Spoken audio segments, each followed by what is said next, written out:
Hello friends, और क्या हालचाल, कैसे हो। तो फ्रेंड्स, आज की इस वीडियो में क्लास 12th हिंदी के प्रीवियस ईयर क्वेश्चन पेपर हल करेंगे। तो फ्रेंड्स, जैसा कि 2022 के क्वेश्चन पेपर में 302 डीएस कोड वाला क्वेश्चन पेपर है, तो इसमें देखेंगे जैसा कि फ्रेंड्स इसमें बहुकल्पीय कितने कठिन आए थे ये भी देखेंगे। जैसा कि फ्रेंड्स ये देखिए, आपने इसका नाम भी नहीं सुना होगा, हिंदी साहित्य का इतिहास लिखने वाला सर्वप्रथम विद्वान। ये इतने कठिन प्रश्न, ये प्रश्न, तो चलिए एक एक करके सभी सॉल्व करते हैं। तो फ्रेंड्स, खंड का आपको समय दिया जाता है 3 घंटे 15 मिनट का सभी प्रश्न हल करने के लिए। चलिए देखते हैं। तो फर्स्ट है 100 अजान एक सुजान के लेखक हैं। तो इसका राइट आंसर कौन सा होगा, पहला होगा, दूसरा, तीसरा या फिर चौथा। तो फ्रेंड्स इसका राइट आंसर होगा चौथा, बालकृष्ण भट्ट। तो इसे कॉपी में कैसे लिखना है देखेंगे। तो फ्रेंड्स इस तरह से डालेंगे खंड का प्रश्नोत्तर नंबर 1, प्रश्नोत्तर नंबर 1 का चौथा सही बालकृष्ण भट्ट। इस तरह से आपको कॉपी में लिखना होगा।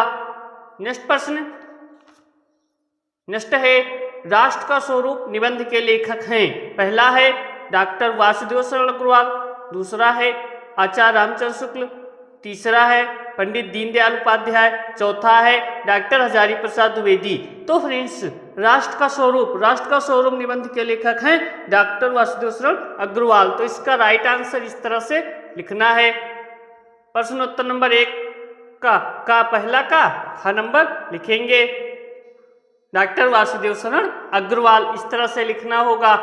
नेक्स्ट देखेंगे ध्रुव यात्रा कहानी के लेखक कौन है। तो फ्रेंड्स ध्रुव यात्रा कहानी के लेखक हैं, इसमें राइट आंसर होगा चौथा जयनेंद्र कुमार। तो इस तरह से लिखेंगे घ नंबर का चौथा सही जयनेंद्र कुमार। नेक्स्ट देखेंगे घ नंबर का विद्यानिवास मित्र निबंधकार हैं।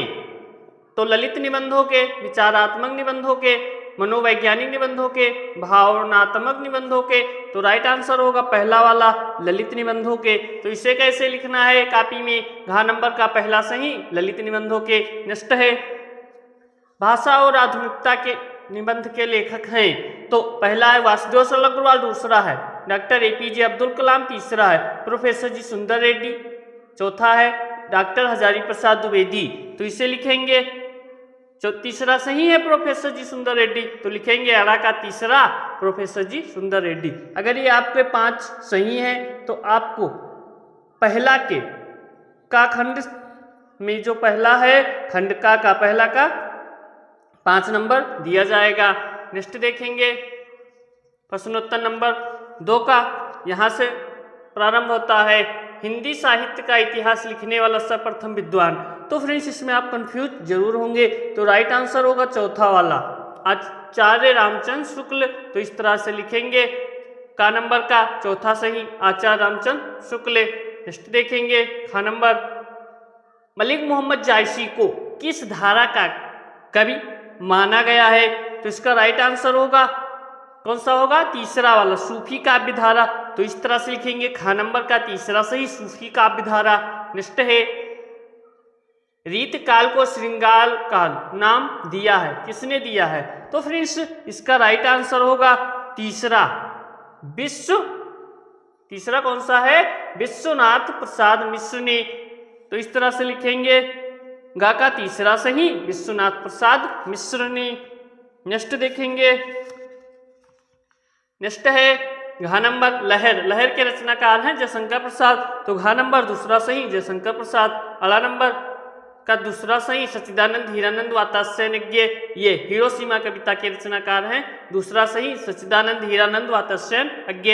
अब चलिए गद्यांश संबंधित प्रश्न, तो फ्रेंड्स डालेंगे प्रश्नोत्तर नंबर 3। चलिए देखते हैं।